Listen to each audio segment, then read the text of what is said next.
अच्छा, रामरतन साहू रांची जी का प्रश्न है, सोया हुआ में भी सांस चलता है, जब शरीर शिथिल रहता है तो कौन सा शक्ति यंत्र शरीर को चेतना प्रदान करता है या जिंदा रखता है? शरीर को जिंदा रहना, शक्ति प्रदान करना, वो रसायन क्रिया पर निर्भर करता है। लाखों रसायन क्रियाएं हमारे शरीर के अंदर लगातार होती रहती हैं। और आपकी जानकारी के लिए बता दूं, कल्पना से बाहर की बात है, जितनी रसायन क्रिया होती हैं, चूंकि बहुत मामूली तापमान पर होती है, इसलिए हर रसायन क्रिया में सहायक अणु जरूरी होता है, जो इधर के अणु को पकड़कर उधर के अणु से मिलाकर एक नई चीज बनवा दे। तो वो भिट्टे भिड़ाने वाला जो है, उसको अंग्रेजी में एंजाइम कहते हैं, हम उसको सहायक अणु बोलते हैं। 1,00,000 तरह के सहायक अणु इस शरीर के अंदर पैदा होते हैं। तो 1,00,000 तरह की वो क्रिया कराते हैं।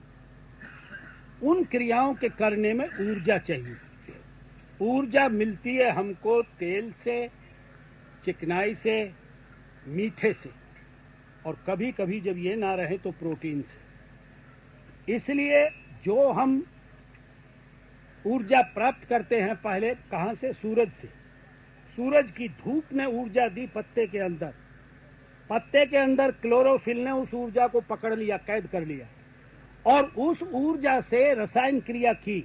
जमीन के अंदर से खनिज और पानी आ गए, हवा से कार्बन आ गई, सूरज से ऊर्जा आ गई, और उसके बाद ग्लूकोज बन गया, मीठा बन गया। तो जितनी सूरज से ऊर्जा उसके बनने में लगी थी, जब वो टूटेगा शरीर के अंदर तो उतनी ही ऊर्जा मुक्त कर देगा। मान लीजिए 500 कैलोरी गर्मी लगी थी, तो जब वो टूटेगा तो 500 कैलोरी गर्मी हमारे शरीर को दे देगा।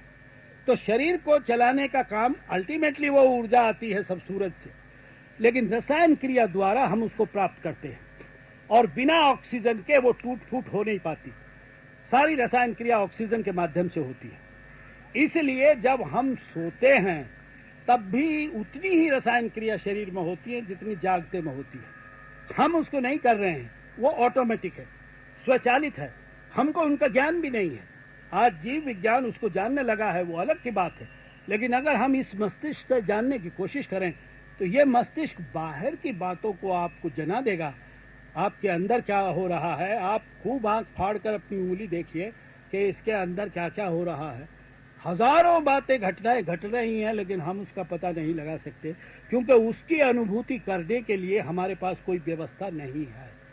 इसलिए जब हम कहते हैं सोते में भी क्या होता है, कौन करता है, ना कोई जागते में करता, ना कोई सोते में करता, ये स्वचालित यंत्र की भांति पदार्थ में रसायन क्रियाएं होती रहती हैं। और सबसे मजेदार बात शरीर की बाबत ये आप समझ लेना, जो सबसे मजेदार घटना है वो ये है कि ये रसायन क्रिया विपरीत दिशा में भी करता है।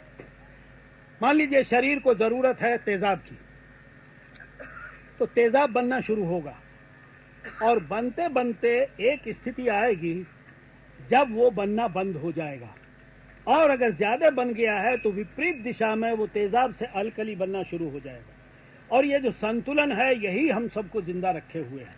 अगर ये संतुलन बिगड़ जाए तो फिर 1 मिनट में जानवर हो या वृक्ष हो या आदमी हो, फिर वो जिंदा नहीं रह सकेगा। इसलिए कोई बैठकर लगान से कुछ चला नहीं रहा है, सब स्वचालित ढंग से हो रहा है।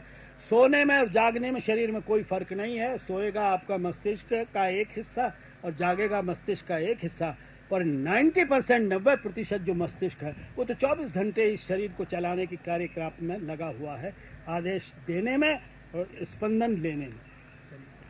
उन्हीं का प्रश्न है, कुआं में पानी का स्रोत बराबर चलता रहता, फिर भी एक निश्चित लेवल से पानी ऊपर नहीं चढ़ता, क्यों? बारिश होती है, केंचुए जो है सुराख बना देते हैं, पानी नीचे चला जाता है, जमीन के अंदर भंडारण हो जाता है, और फिर जब आप पानी कुएं से खींचते हैं तो लेवल उसका जमीन में ऊपर है, वो धीरे धीरे अंदर आकर फिर उस लेवल को वही कर देता है। जैसे जैसे वो कम होता जाता है, कुएं का पानी भी कम होता चला जाता है। कुएं ही में नहीं, आपकी नदी के अंदर भी जमीन के अंदर का पानी बहकर आता है। क्योंकि वो अंदर चलता है तो उसकी गति बहुत छोटी होती है, बहुत कम होती है। अगर बाहर पानी जा रहा है 1 घंटे में मान लीजिए 5 माइल, तो वहाँ 1 माइल चलने में वो ले लेगा 15 दिन या 20 दिन, बहुत धीरे धीरे चलता है। लेकिन पानी का स्रोत वही है, बारिश वाला, वही ज़मीन के अंदर भंडारित होता है। जब ज़्यादा ट्यूबवेल लग जाते हैं तो कुओं में से पानी निकलना बंद हो जाता है, पीने के कुएं भी सब खाली हो जाते हैं। संतुलन ठीक बना रहा तो पानी बना रहेगा।